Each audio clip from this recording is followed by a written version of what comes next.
जो कि exit poll के चाणक्य माने जाते हैं, उन्होंने बड़ा खुलासा किया।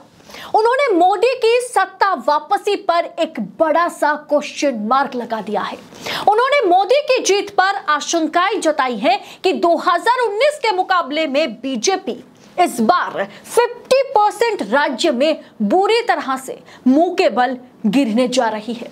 प्रदीप गुप्ता वो व्यक्ति हैं जिन्होंने 2023 विधानसभा चुनावों में कांग्रेस की लहर के बीच साफ शब्दों में कहा था कि राजस्थान मध्य प्रदेश में बीजेपी की सरकार बनने जा रही है, और नतीजे घोषित होने के एक दिन पहले उन्होंने जो कुछ भी कहा, नतीजे के दिन वो हूबहू सटीक निकला।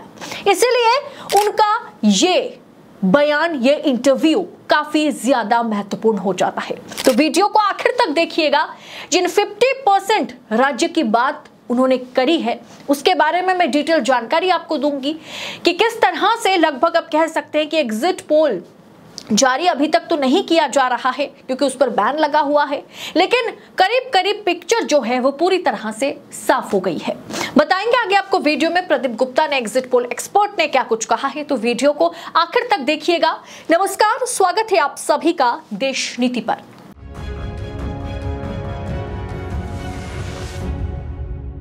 देश नीति, केवल सच्ची और पक्की खबरें।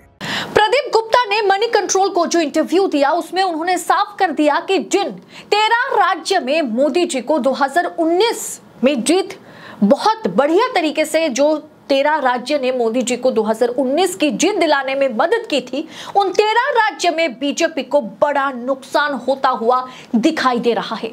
चुनाव में exit poll expert Pradeep Gupta के अनुसार 13 राज्य है जहां बीजेपी के नेतृत्व वाले एनडीए को कठिन चुनौतियों का सामना करना पड़ा है। इस चुनाव में भारतीय जनता पार्टी के नेतृत्व वाला एनडीए, जो केंद्र में लगातार तीसरी बार सत्ता हासिल करने की कोशिश कर रहा है, उसके पास 13 ऐसा राज्य है जहां सुधार की लगभग जो है कोई संभावना नहीं है।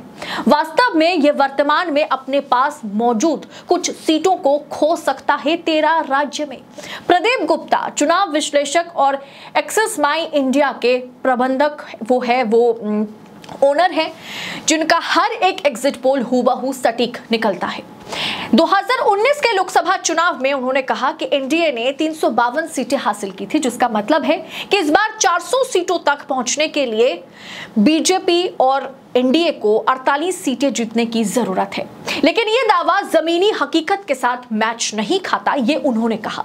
मनी कंट्रोल से बात करते हुए गुप्ता जी ने कहा कि महाराष्ट्र, बिहार, मध्य प्रदेश, कर्नाटक, गुजरात, राजस्थान, झारखंड, हरियाणा, छत्तीसगढ़, दिल्ली, उत्तराखंड, हिमाचल प्रदेश और गोवा समेत 13 ऐसा राज्य है, कुछ केंद्र शासित प्रदेश भी है, जिसमें करीब करीब 257 सीटें जहां से आते हैं, वो तमाम राज्य में भारतीय जनता पार्टी गोता खाती हुई नजर आ रही है। उन्होंने साफ कर दिया कि एनडीए ने 2019 आम चुनाव में 238 सीटें जो है इनमें से जीती थी, लेकिन 2019 के लोकसभा चुनावों के दौरान इन राज्य में एनडीए का स्ट्राइक रेट 93% था, लेकिन इस बार ये ड्रॉप करके 72 तक पहुंच सकता है। आप यकीन मानिए कि 93% स्ट्राइक रेट से अगर बीजेपी, अगर एनडीए इन 13 राज्य में 72% स्ट्राइक रेट पर पहुंचता है, तो भारतीय जनता पार्टी का सुपड़ा साफ हो या ना हो, 400 पार तो दूर की बात, 300 पार तो दूर की बात,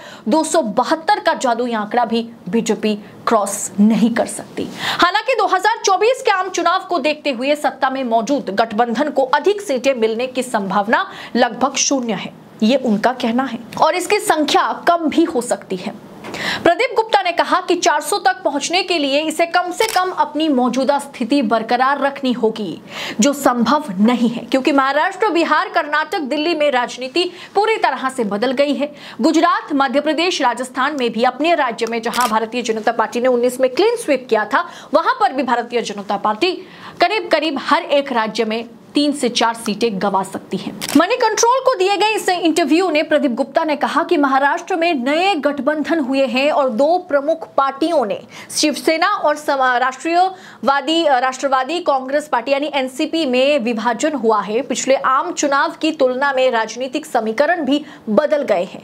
उसी तरह कर्नाटक में कांग्रेस पार्टी ने जिस तरह से विधानसभा चुनाव में जीत दर्ज की थी, उससे कांग्रेस की मजबूती कर्नाटक में इतनी ज्यादा है तेलंगाना और कर्नाटक में कि भारतीय जनता पार्टी दूर दूर तक दिखाई नहीं दे रही है इन राज्यों में।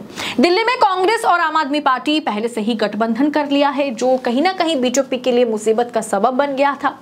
2019 में उद्धव ठाकरे के नेतृत्व वाली अविभाजित शिवसेना ने भाजपा के साथ गठबंधन किया था। शिवसेना ने 18 सीटें जीती थी और भारतीय जनता पार्टी जो है वो 21 सीटें जीती थी। लगभग 41 सीटें भारतीय जनता पार्टी की नेतृत्व वाली एनडीए लेकर के गई थी, जबकि इस बार मामला पूरी तरह से फंस चुका है। 2019 में उत्तर प्रदेश, पश्चिम बंगाल, उड़ीसा, तेलंगाना, असम 7 पूर्वोत्तरी राज्य जो है ये 185 सीटों में से एनडीए का प्रदर्शन यहाँ पर जो है 60% सीट जो है भारतीय जनता पार्टी जीती थी। 109 सीटें यहाँ पर जो है भारतीय जनता पार्टी 185 में से 109 सीटें बीजेपी जीती थी, लेकिन इस बार यहाँ पर भी भारतीय जनता पार्टी गोता खा सकती है। प्रदीप गुप्ता ने यह भी कहा, इन राज्य में हमें भाजपा के लिए अपनी सीटों की संख्या में सुधार की गुंजाइश दिखती है। यानी कहीं ना कहीं जो बंगाल है, कहीं ना कहीं जो ओडिशा है, यहाँ पर कहीं ना कहीं बीजेपी को सुधार की संभावना है, लेकिन बाकी राज्य में जो बीजेपी का अपना राज्य है वहां भी भारतीय जनता पार्टी कहीं ना कहीं अपना सीट जो है गंवाती हुई दिखाई दे रही है। विपक्ष ने इन राज्य में 40% स्ट्राइक रेट के साथ 76 सीटें जीती थी, इसलिए यहां पर विपक्ष के लिए अच्छा प्रदर्शन करना इस बार मुमकिन नहीं है। लेकिन वहीं पर साउथ की बात की जाए, तमिलनाडु, केरला, आंध्र प्रदेश और इधर जम्मू कश्मीर और पंजाब में पिछले आम चुनाव में विपक्षी दलों की जीत की दर जो है वो 95% रही और इस बार इन राज्यों में विपक्षी दलों की वोट जो है वो प्रतिशत जो है वोट प्रतिशत वो बरकरार रहने की संभावना सबसे ज्यादा है। ऐसे में एग्जिट पोल के जो मास्टर है प्रदीप गुप्ता ने साफ कर दिया कि इस बार मैदान भारतीय जनता पार्टी के लिए उतना आसान नहीं है।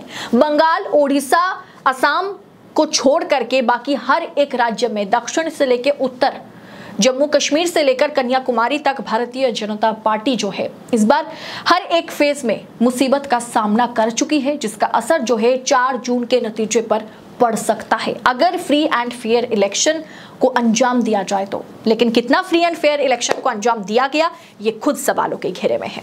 ऐसे में एग्जिट पोल के मास्टर ने जो कहा है उस पर आपकी टीका टिप्पणी जो भी होगी कमेंट कर अपनी राय हमारे साथ जरूर शेयर कीजिएगा। बाकी ऐसी तमाम खबरों को पड़ताल के साथ पाने के लिए देश नीति को सबसे पहले दोस्तों सब्सक्राइब कीजिएगा। फिलहाल इस रिपोर्ट में इतना ही, आपसे जल्द होगी मुलाकात राजनीति और राजनेताओं से जुड़ी पॉलिटिकल खबरों से जुड़ी खबरों के साथ। तब तक के लिए चैनल के साथ बने रहिएगा। बहुत बहुत शुक्रिया आपका। जय हिंद, जय भारत।